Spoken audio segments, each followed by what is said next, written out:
Hello and welcome back to another episode of the Pharmacist Diaries podcast.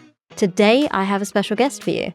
And the reason why he is so special is because I A, found him through LinkedIn, which as you all know, I love LinkedIn as a platform. But B, he is a scout for Leeds United. And I'm so excited and proud of somebody who is raising more awareness of trying to get South Asians into football clubs.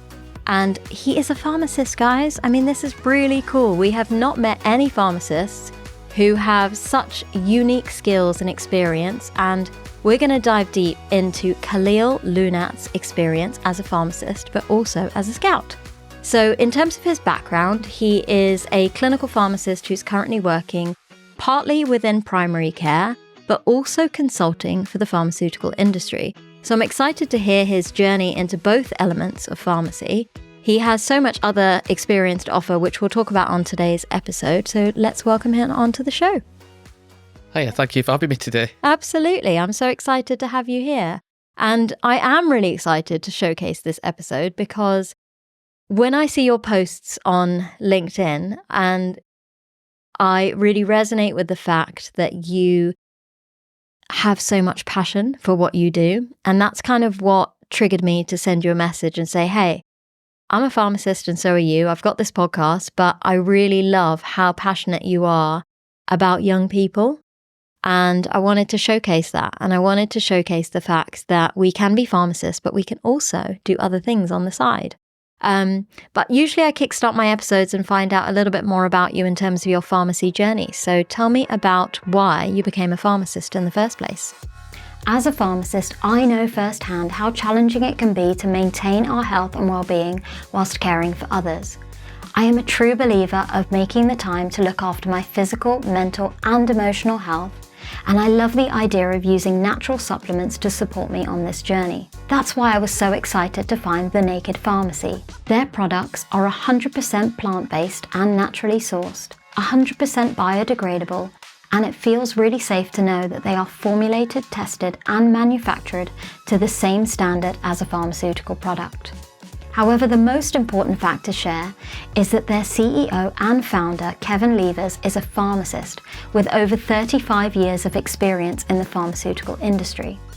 I love that as a community, we can support our pharmacy colleague every time that we purchase a product.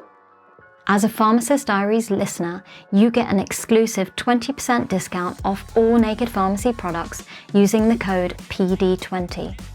Just visit www.thenakedpharmacy.com and treat yourself to something new. So this is going back a fair few years, isn't it? So when I was doing my A-levels, I was really unsure as to what I wanted to do. There was medicine, there was pharmacy, there was dentistry. I actually spoke to someone who was a pharmacist and they really sold me the role of a pharmacist. So I just said, you know what, let me go into pharmacy. 2 years into my degree, I was actually thinking of quitting my pharmacy, the pharmacy course.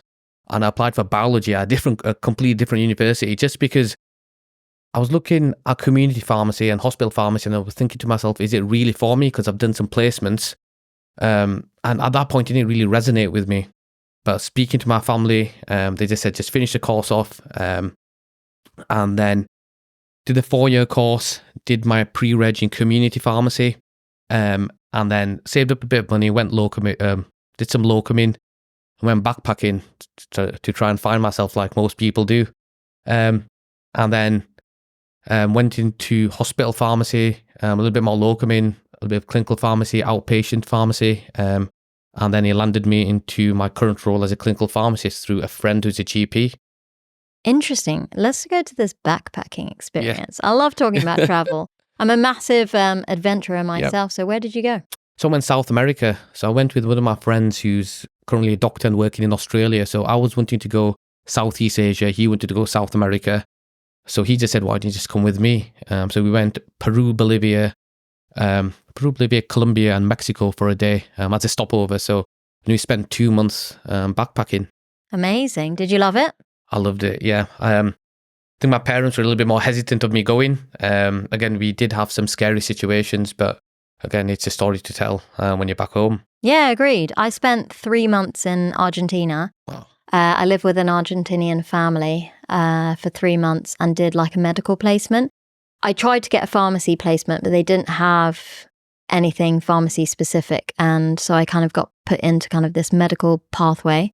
I saw some amazing surgeries, worked in medical centres, but living and immersing myself in the culture for 3 months was an incredible part of, my journey. It was while I was in pharmacy school, actually. And I mentioned to everyone, just go backpacking if you can. It really broadens, opens your horizons and makes you think about cultures in a different way. Because when I went to South America, I had, I think, some preconceived notions about South Americans. And when you go there, it really opens your eyes up. They're probably the kindest people I've actually met. Even I remember once there was one individual who was backpacking with us. You meet different people as you're backpacking, and he couldn't really speak English. So we were just communicating through Google Translate. And we actually, forged a friendship just through Google Translate. And I still message this person to this day. So I think you couldn't really do that anywhere else, could you? Yeah, that's cool. I'm glad that you enjoyed that. Yeah. So when you did your pre-reg year, what were your feelings about pharmacy? Because obviously you were quite reserved about becoming a pharmacist during your MPharm degree. But when you actually immersed yourself into retail, what were your thoughts? When I was doing it, I was genuinely thinking this isn't for me, purely because I felt as if I had a lot more to offer. Because I think if you go into community pharmacy with certain pharmacists and certain community placements and not all, you can really just feel as if you're just a shop staff. You're doing the same mundane stuff, which I felt as if I had a lot of clinical knowledge and I really wanted to just use it, but I was doing a lot more dispensing, your Dorset trays, whatever it may be, and it just really wasn't for me. So that's why, when I did finish my pre-reg, locum a little bit, and that's why I went backpacking, because I was really unsure what I wanted to do in pharmacy, because again, I didn't really have many people who really ventured out of your traditional norms of hospital and community pharmacy. So I was unsure as to what I really wanted to do. What discoveries did you make while you were travelling? Oof.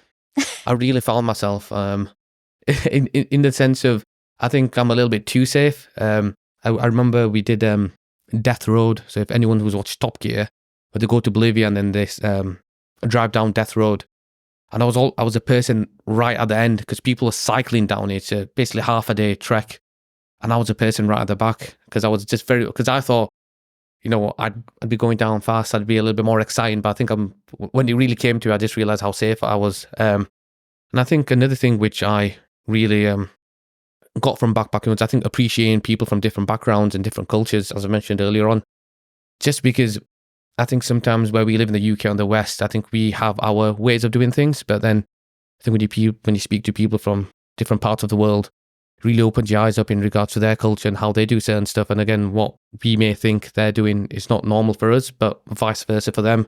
And so I think I just really appreciated different cultures and different backgrounds. Yeah, amazing. And when you got back, did you step back into community pharmacy as a qualified pharmacist? I came back and I went to Dubai actually about 2 weeks later. So, and then I went back as a community pharmacist, and then that led me into doing some work for outpatient dispensaries, so working in hospital as an OPD pharmacist. And did you find actually when you worked in hospital, because you had access to patient notes or maybe blood test results and having a little bit closer relationships with doctors, that you felt more engaged with the pharmacy profession and enjoyed the role more? Yeah. Ultimately, I was using my knowledge, which I used at university. So yeah, I enjoyed it. I enjoyed it a lot, to the point where I was locuming regularly in hospitals, and then ended up getting a rotational residency program up at a hospital in the Wirral.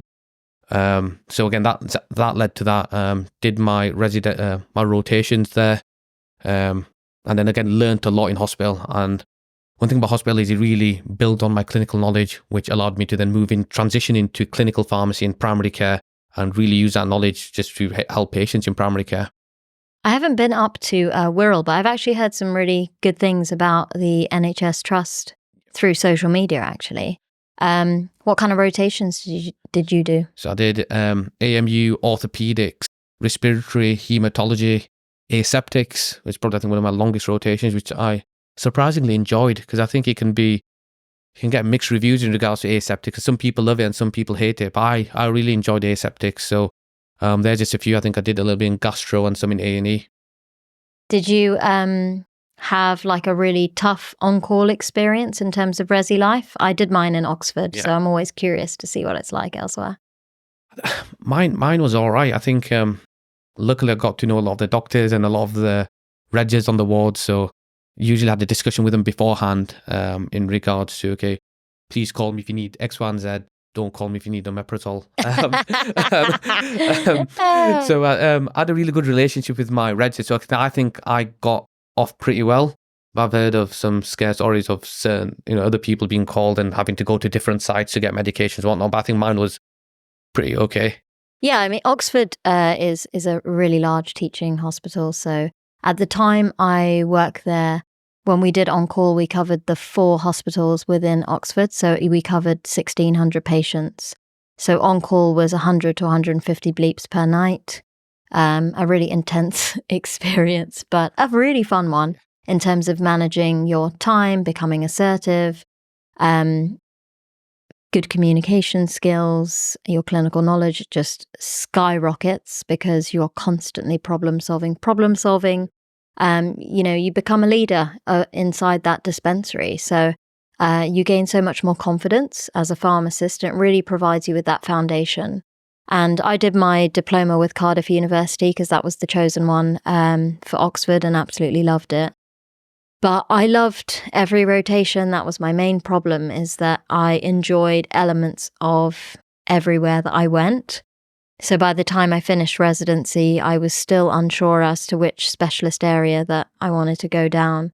I guess, what were your thoughts when you were rotating? Were there experiences that you had that you thought, I definitely want to maybe specialize? Yeah, I think I was like you. I enjoyed every rotation. I really enjoyed hematology. I just found it really interesting. And I think for me was when I was doing my rotations, I built really good relationships with the team. So you're leaving the speciality, but you're also leaving the consultants, the regs, the A&Ps and the nurses that you've forged a really good relationship with. And then you're starting all over again with a complete new speciality. So I found it difficult in regards to what I really wanted to specialize in. But I think for me, ultimately, it came down to the NHS banding, where I just thought, I'm going to have to really work my way up to get to where I want, and it may take 10, 15 years. And for me, I saw myself in a certain position in 5 to 10 years' time, and it probably wasn't in hospital because of the banding system. Yeah, I mean, the banding system is good and bad. It helps you transition in terms of your professional development, and it's very fair. There are certain skills and experiences, like it used to be that you'd finish the clinical diploma and then get a band 7 job. Things are molding and changing with the NHS now, that you can progress into a band 7 role way before you finish your diploma. And that specifically within pharmacy is different for nurses and other healthcare professionals. But the banding helps you to kind of gain the experience you need to become that leader and specialize in a certain area. But it still has its limitations if you're very driven and you want to, earn more money than what the NHS can offer us in terms of salary. And, you got to think outside the box sometimes and try other opportunities to make that happen. So I guess, how many years did you do in hospital before you decided to leave? I think I'll be honest, it was salaried. So it was a year, but I was locuming prior to that. So I did a year. It just wasn't, because I just thought to myself, I'll do 2 years and I don't really want to stay in a job where I feel as if I can progress elsewhere. So what happened for me was I was engaged, and then my wife's like, well, where are we going to move? Am I going to come up to the Wirral around Liverpool, or are you going to come down? And funnily enough, someone who I played football with, who was a GP partner, gave me a call by chance saying, I've got a clinical pharmacist position opening up. Do you want to take it? So I thought, well, it's no brainer. Of course I will. Went in, did my prescribing, learned a lot in my 2 years whilst I was there. Again, learned, and one thing which I'd probably mention to a lot of the pharmacists who are listening is coding. I became a master at coding in primary care. And I remember our clinical director, she told me as soon as I got in, was the golden ticket or the golden hand in primary care is coding. I just thought, what is this coding? Are you talking about this software engineering coding? I don't know what it is. Had a good discussion with her and just really engrossed myself into the coding work within System 1 or EMIS or in primary care, and became so good at it that other GP practices would call me to do coding work for them. And that's how I ended up building my career in clinical pharmacy and primary care. Oh, that's so interesting. Yeah. It's so interesting when you find things by chance. Yeah. And you dive into something that you just didn't know anything about, and you're quite passionate about it, and then you can teach other people. Exactly. That's how I feel about this podcast. You know that? I've done 4 years of podcasting now, and we've got so much. I say we because it's me and my husband who kind of, we tag team.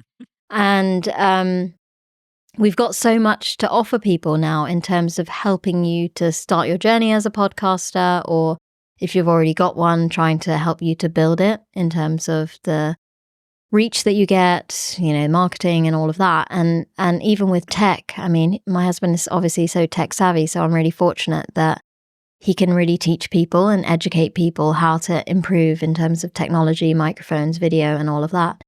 And I never thought this was going to happen to me. I never thought I was going to have a podcast. I never thought I would be in a position to actually teach people about something that's actually non-pharmacy related. Growing up, my hobbies were all around travel. So every penny that I earned in a community pharmacy or any job that I had as a young professional before I became a pharmacist would be spent exploring the world. Every single penny. I've always been like that. My grandparents are like that. My dad is like that. My dad and mum just got back from Singapore and Philippines, living their best life. And went there for 3 weeks, just having so much fun. And I think it's just in my genes. Like, I just love exploring. But I didn't have any kind of hobbies. I wasn't like amazing at sports. I enjoyed sports, but I wasn't, I didn't immerse myself a lot into sports, or I tried different elements of music. I played the flute, I played the piano, but I was never any good. And education-wise, I was always pretty academic, so obviously ended up in my pharmacy pathway. But now I found a hobby. Like, I found something that I genuinely love outside of my day job, and I do in my spare time in evenings and weekends. And it's very exciting to get to the point where you can now potentially help someone else on their journey. And I love that feeling of being able to help someone else on their journey as well. It's pretty cool. It is. Coding. I don't know how you fell in love with that. What's fun about coding? To other people, it's not that fun. I think for me, it really gets me in the zone. So I'm in the room, and like QOF's a prime example. So if the people who know QOF, the quality outcome framework, the day after I'd see the numbers go up. And for me, something triggered in my head, seeing those numbers go up, or something turn from red to green. And I just remember that one line that she said was, "It's a golden hand in primary care." So I did my own research, and then I was doing quite a lot in my practice. So once I finished my clinics off and I had some spare time, I was like, what can I do? So I started doing coding. I started messing around, and then other GPs would hear from my GP practice that, well, he's really good at coding. Do you want to get him in? So if you're working in primary care, one of the big things for practices are prevalence. So I don't know if you've heard of prevalence indicators. So if you have more CKD patients, you get paid more because you're treating more CKD patients. So same with asthma, COPD, osteoporosis. And so some of them are real weird and wonderful. And it was like problem solving for some of them, because I was like, well, this isn't triggering this code, or this isn't coming off. So I try and find my own ways of actually finding ways to help QOF or increase prevalence. And again, I was just doing this in my spare time, even on weekends. So I'd be logging on to System 1.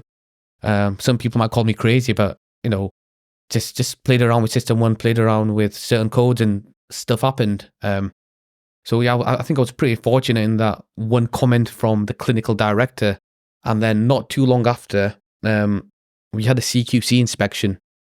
So the CQC now have a list of searches, which all pharmacies will be aware of, in whether it's System 1 or EMIS. And I think we were one of the first practices to have a CQC inspection using the new searches.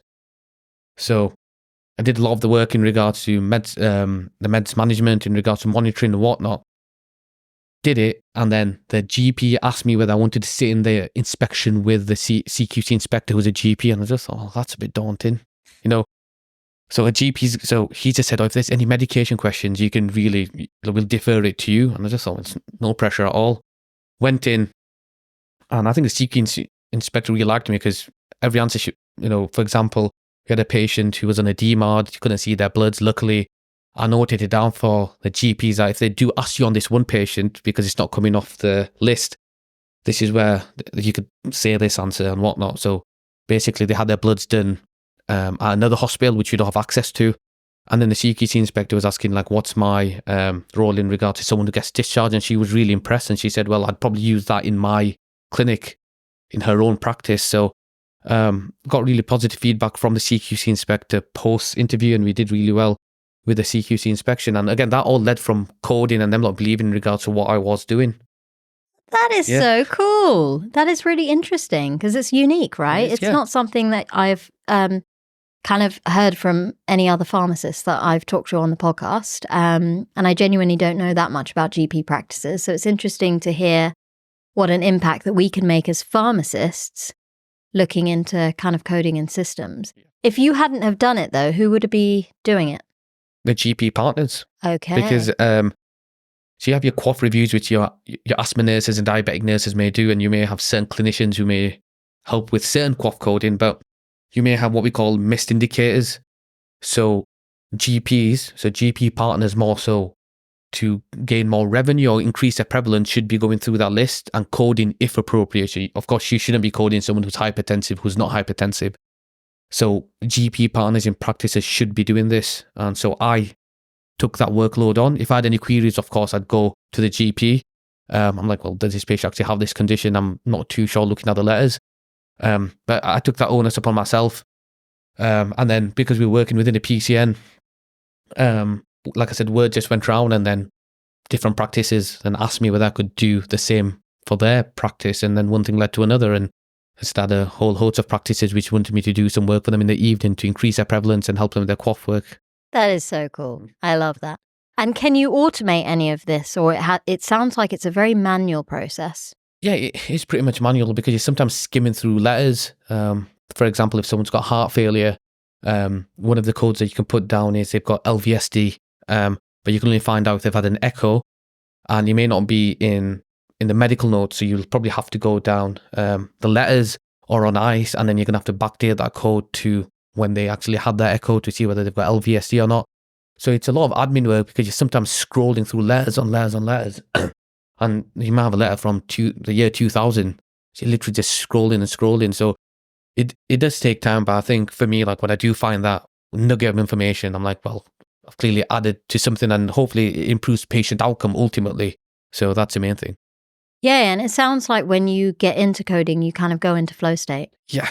And you're just in the zone and you're getting it done, and you just dive deeper and deeper and deeper. And you must be learning quite a lot, reading notes and things like that. 100%. So like I said, before I did my ACP course, which I'm also currently on, Advanced Clinical Practitioner course, I learned a lot in regards to going through these letters with consultants.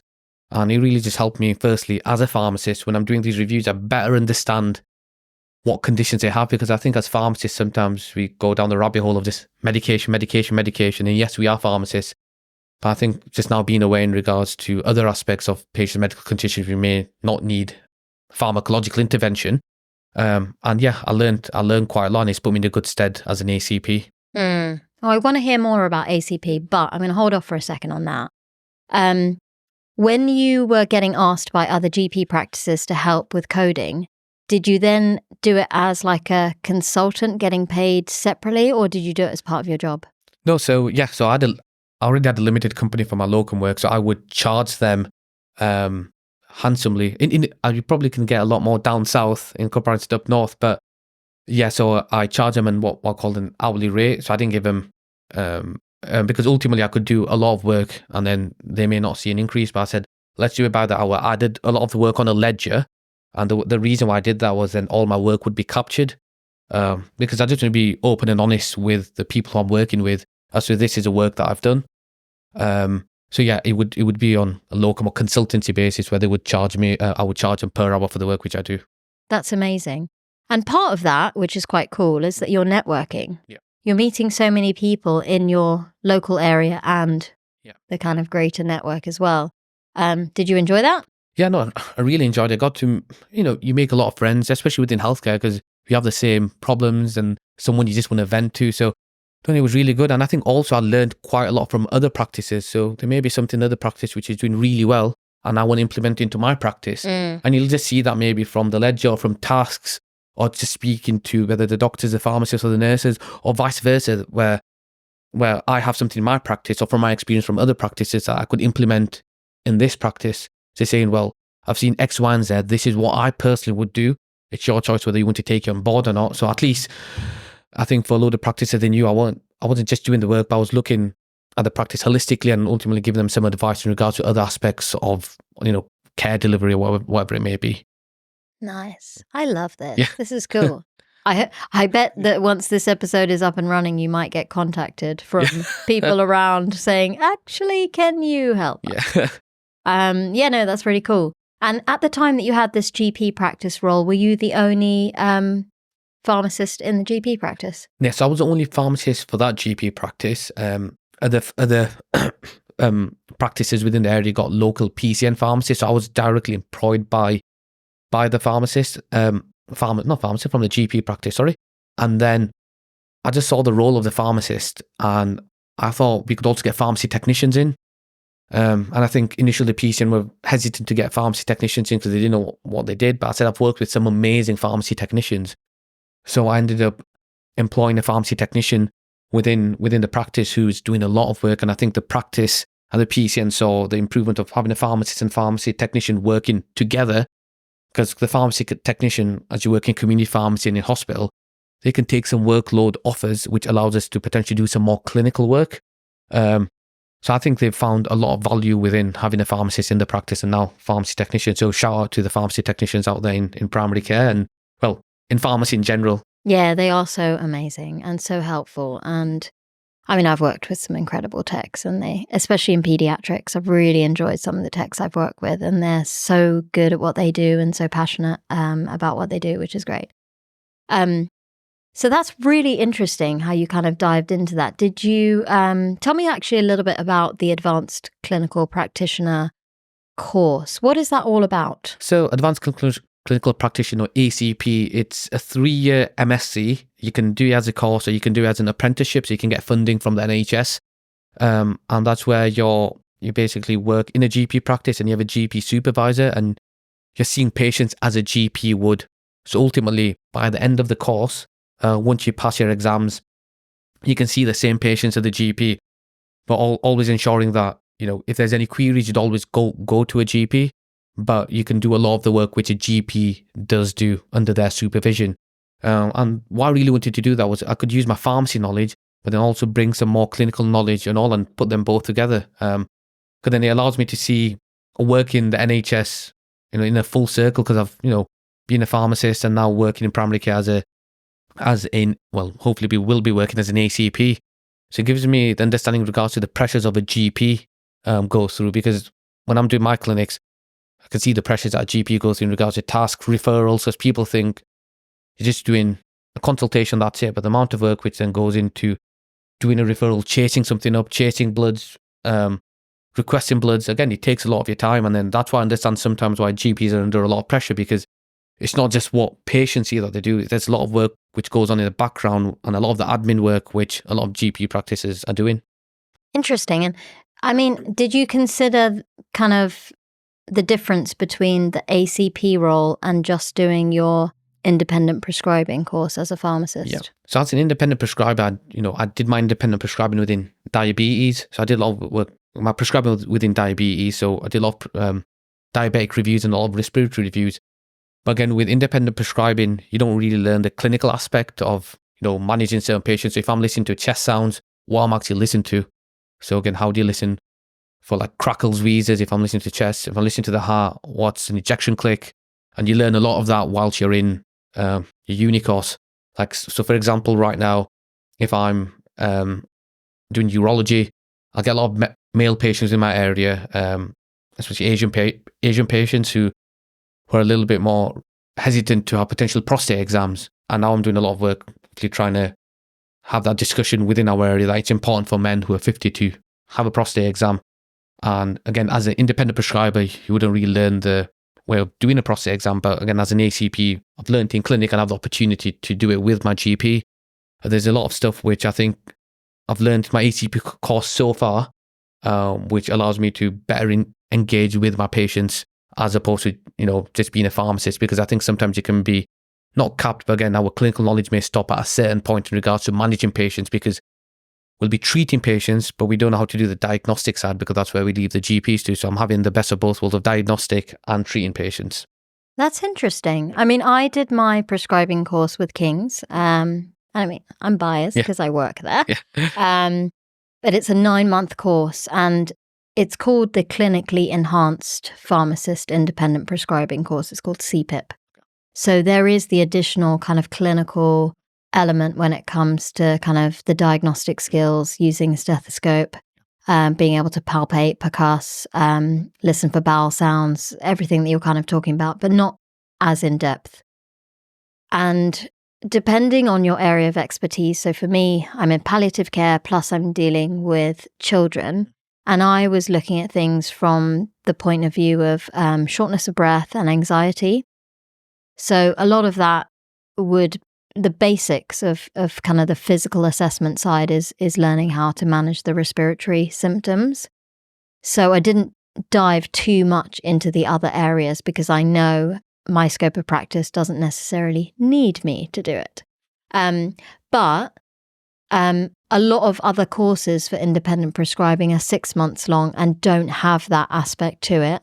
And I know that friends of mine have completed like a weekend course where they've learned to utilize a stethoscope or an otoscope, depending on whatever kind of areas of expertise they're going into, and that's supported them with their journey. But this MSc sounds really interesting. One question I have for you, because I know that you like drive and you like kind of progressing and moving forward, is that when you complete the course, will your kind of salary change within the GP practice? Yes, it would, because if I'm under the apprenticeship course, so again, you get the practice gets an apprenticeship levy to have you. So yes, the salary would go up, but for the ones who are listening, I had to take a pay cut from being a clinical pharmacist to doing my ACP trainee course. So that's something to be aware of, because I'm thinking I'm not taking 2 steps back. For me, it's if I'm taking a salary cut, then I'm only going to go further than if I was a clinical pharmacist, because if you're again looking at the banding within primary care, I think there's a certain level that you can go up to. With ACP, I think it opens you up a little bit more. And again, with my consultancy work, it allows me to work with pharma companies a lot more in regards to not just as a pharmacist, but as a clinician who's seeing patients. Okay, this is interesting. So when you were a clinical pharmacist, you were full-time. Yeah. And now that you're doing the apprenticeship, how much time does it take for you to kind of attend study sessions and things like that? So it's around 30 hours a week. That's a lot. Yeah. That's a lot. And then university work on top of that. Okay. So exams, assignments. Luckily, I've already done my independent prescribing. So next year I'll have 6 months where I'm not doing a module. So I've just come off a module right now where I've just done an assignment, and now I'll be undertaking my pathology module. And then I'll have a break straight after that. Okay, nice. And do you have to focus on a particular area of expertise within the MSc, or it's kind of an overall? It's an overall, because the people that we have on the MSc will be advanced ACPs who are pharmacists, who work in primary care. You have ANPs who work in primary care and hospital. You may have physiotherapists. So you have a range of different sorts of ACPs or ANPs with varying backgrounds of working in whether primary care, secondary care. So they try to make it very generalized, and there's optional modules that you've got add in to the MSc. So you may use that to specialize a little bit more within your area, but you have certain compulsory modules which everyone has to do. Nice. And you obviously have a mentor that guides you along the journey, and then you do hours in practice to actually implement those skills into reality. So yeah, so having a GP. So within my clinic, I have to debrief with a GP after each patient to see. Just because, again, I'm only a year into my course, so having a discussion with them in regards to the patient I've seen, this is my treatment plan, would you agree, yes or no? And then again, just noting that in the documentation and then having a further conversation with the patient saying, I've had the conversation with the GP. This is what they think. They agree with my management plan, or they may not agree with my management plan.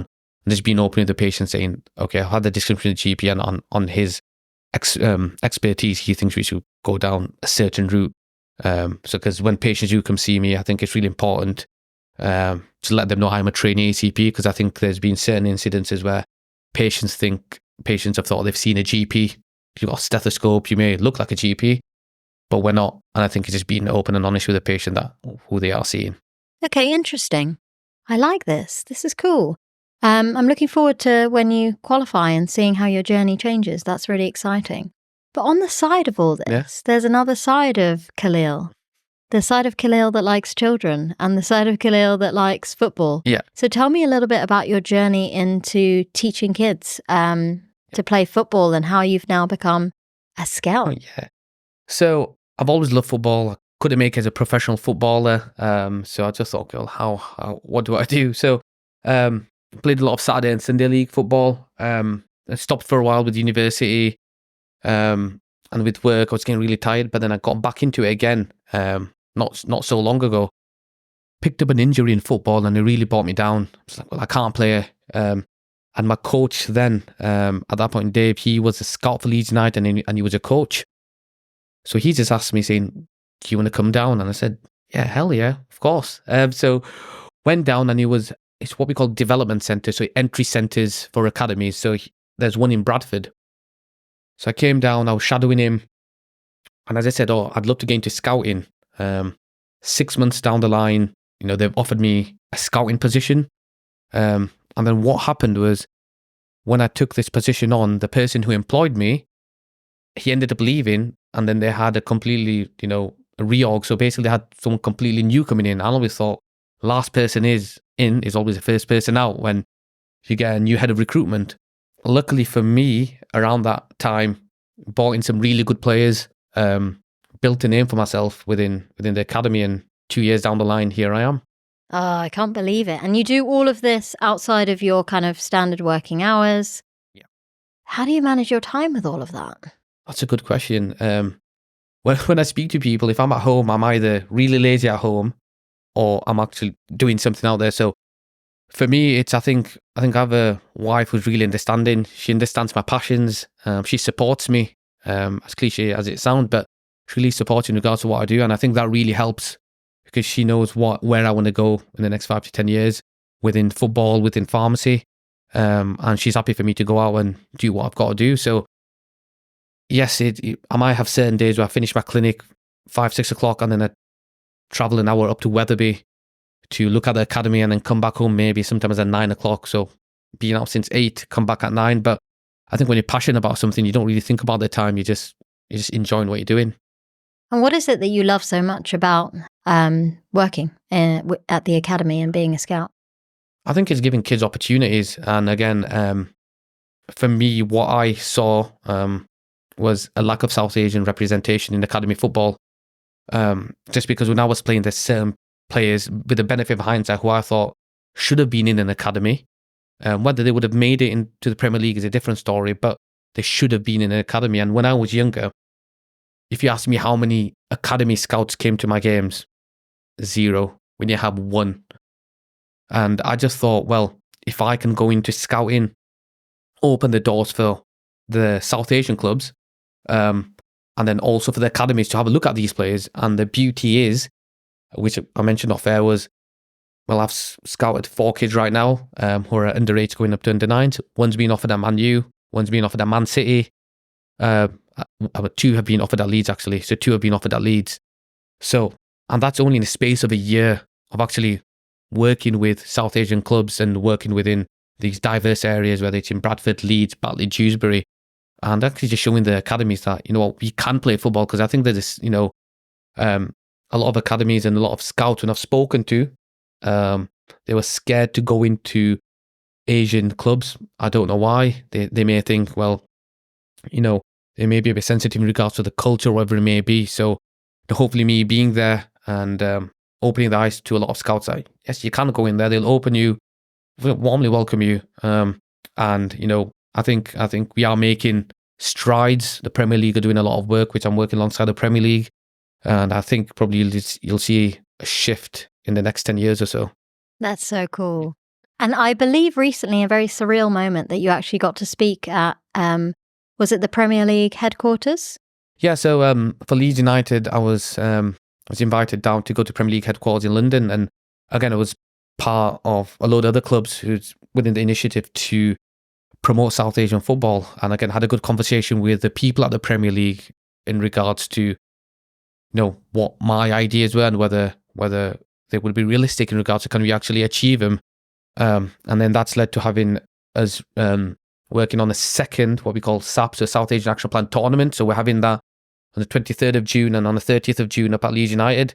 And to ultimately bring these players in, give them the experience. And we're not saying these kids are going to sign an academy, but at least they can walk into an academy building and say 10 years down the line to their kids that we actually went up to Leeds United, we had a really good experience, and just showing them that there is a route out there. So again, we're working really closely with the Premier League, and I'm going to probably try and do some work with the FA and all.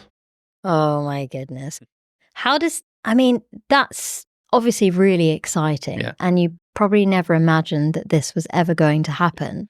Walking into that headquarters, how did it feel? It's a real experience because being a Liverpool fan, just going in there and also just seeing the Premier League badge, seeing all the clubs which are there, and honestly, it was a surreal experience because never in a million years would I have thought I'd be going down to Premier League headquarters, especially being a pharmacist, because I think some people pigeonhole you that you're a pharmacist, this is all that you're going to do. But just thought, well, I'm not going to be pigeonholed. I'm actually go out and do what I love.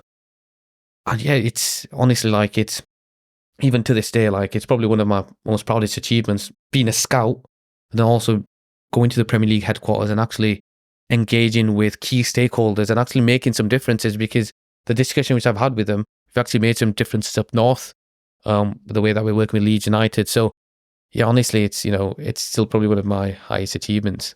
No, I'm really proud of you. It's one of the reasons why your posts on LinkedIn just, I read the story of you going down to the headquarters, and I read the emotion and the passion, and it made me think that, hey, let me reach out to you and share this story through, the podcast and through social media. I think it's incredible. I do want to ask though, in terms of transferable skill, how does being a pharmacist and the skills that you've had within your career to date, how have they helped you as a scout? So I think when we think about being pharmacists, we work in an MDT, so we speak with a range of healthcare professionals, patients. We have to amend the way that we speak when we're speaking to patients and when we're speaking to maybe a hospital consultant. And then when I'm going in as a scout, again, it's just having people skills. So I know how to speak on a day-to-day basis. I'm speaking to the public, and we speak to the public more so. So again, when I'm speaking to the parents, I know how to discuss, do you want to come to Leeds and which sort of parents I'm speaking to. So again, if they're from certain backgrounds, I know how to speak with them. And also a lot of it's problem solving skills. So for example, there may be certain kids who may not be able to come up to our training ground, and trying to find ways that we can get them to come up, which is within the rules for the Premier League to bring kids up. So I think a lot of it's, communication skills, and ultimately being a scout is recruiting. And I didn't realize how ruthless recruitment is, because I'm not in that world of recruiting. So I think you need to be thick-skinned, and again, being a pharmacist and working with certain patients can be pretty difficult. I think just having a thick skin, but more so just a communication aspect of knowing how to speak to people. And again, I think that's what maybe puts me ahead of certain scouts, because I know how to speak to a range of people from different backgrounds. Oh, that's really interesting. And the other thing that I kind of wanted to bring up was that we haven't yet talked about the pharmaceutical industry aspect of the things that you do. So tell us a little bit how you've gotten into working with different pharmaceutical industries, what you do for them, and kind of how that's evolved, because it's growing. Yeah, it's so working in clinic, I don't know how it is in hospital, but when I'm working in primary care, I was getting a lot of calls from pharmaceutical companies, and I was really busy. So I'm just tell them to give me a call back later on. They'd send me emails. This one particular company called me, And I just thought, I've got a bit of free time, so let's just see what they want to say. So I had a discussion with them, and then one thing led to another, saying, okay, well, do you want to meet one of our local reps and you can have a discussion around cost savings, whatever it may be. Had a discussion, and then he actually went up to me saying, well, you have a lot of knowledge. Do you want to come to one of our like away days? So pharmaceutical companies, certain ones will have maybe away days for their CAMs, so their key account managers, reps. So he called me down to that. So did that, got really good feedback. Ended up doing speaker meetings for companies around several disease areas. Some also diabetes and respiratory, doing a bit of dermatology right now. And again, word went round with certain pharmaceutical companies saying, well, this pharmacist, Cal, he's doing X, Y, and Z.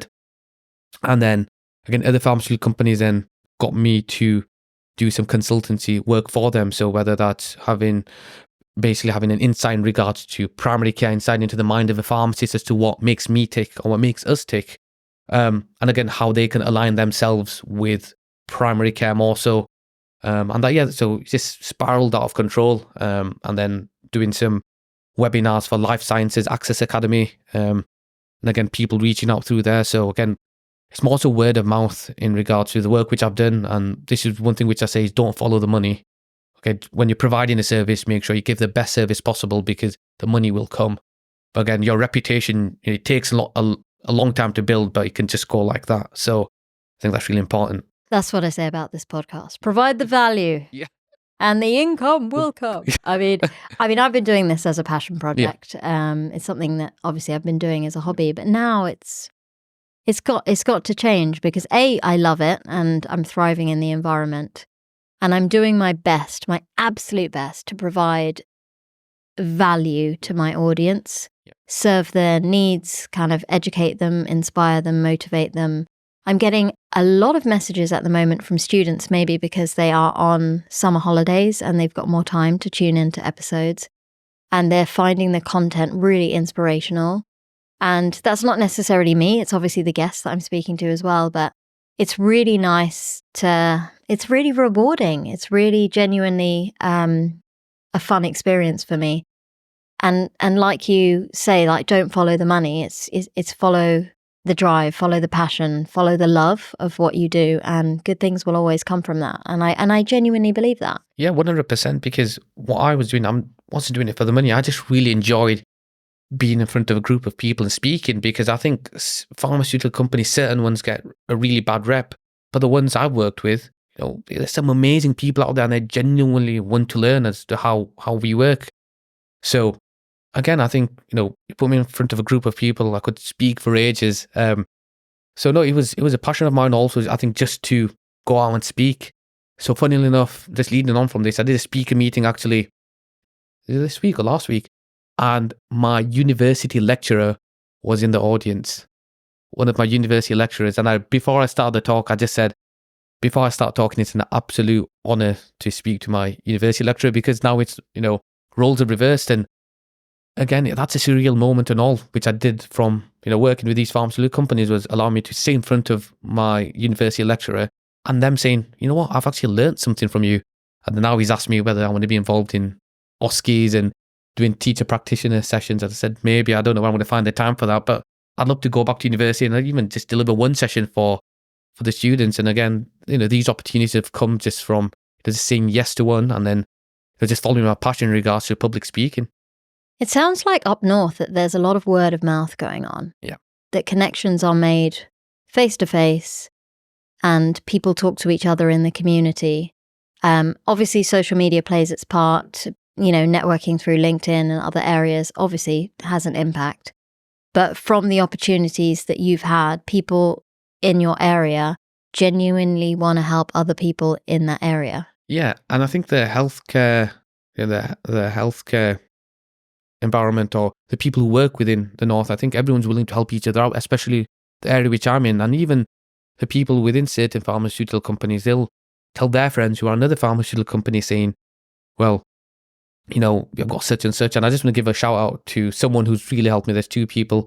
Julie Worth, she works for, I don't know how to say the name, but she works for a pharma company, and there's another guy called Scaly Das. who's working for Tryon at the moment.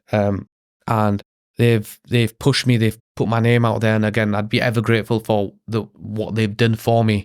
They work in the pharmaceutical industry, and I think sometimes, like I said, they get a bad rep, but there's certain people who are out there who are really willing to help you. And again, for example, Julie's just recommended me to a company, another big company, so it's probably not internationally, probably one of the biggest companies, to potentially do some work for them. And again, that's she doesn't have to do that for me at all. But I think we just get along really well. I did some work for her company. I think I must have clearly done something right that she's putting my name out there. So I think it's just going out there, being passionate, and just being nice to people. And I think sometimes when you're too driven, sometimes I think you might have tunnel vision and you may step on people's toes. But I think for me, it was always treating people with respect. And again, it's this is what I'm getting through that. It's nice to hear that story because when you're in places like London, in the big city, there is a lot of competition. Yeah. There is a lot of noise. There is a lot of people speaking. So sometimes it's hard to find opportunities like that. So I'm happy to hear that you've had such an enjoyable journey, and one full of opportunity and love and passion. It's awesome. I guess my last question really is that where is life going to kind of transition for you, or where would you like it to go in the next few years? Because you are married, obviously, now, and family might be on the way, that type of thing. So what will life look like for Khaleel as you follow all these different passion pathways? So I think it's difficult because I would love to see myself, I think, work a lot more as a consultant, not only to the NHS or primary care, but a lot of pharma consultancy work. And again, I think as we spoke on LinkedIn and we had that Zoom meeting, was potentially moving up to the Gulf regions. I'd love to work in the Gulf for a few years.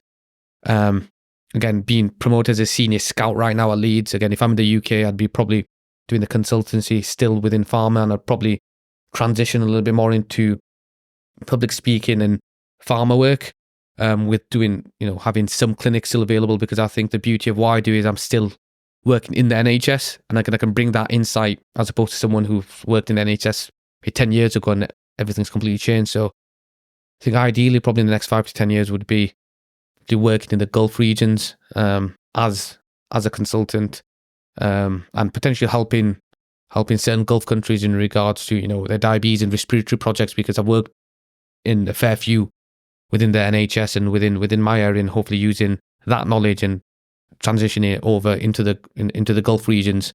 And then if I'm in the UK and if I'm still a scout, because if I'm up in the UAE or wherever it may be, I can't scout for Leeds.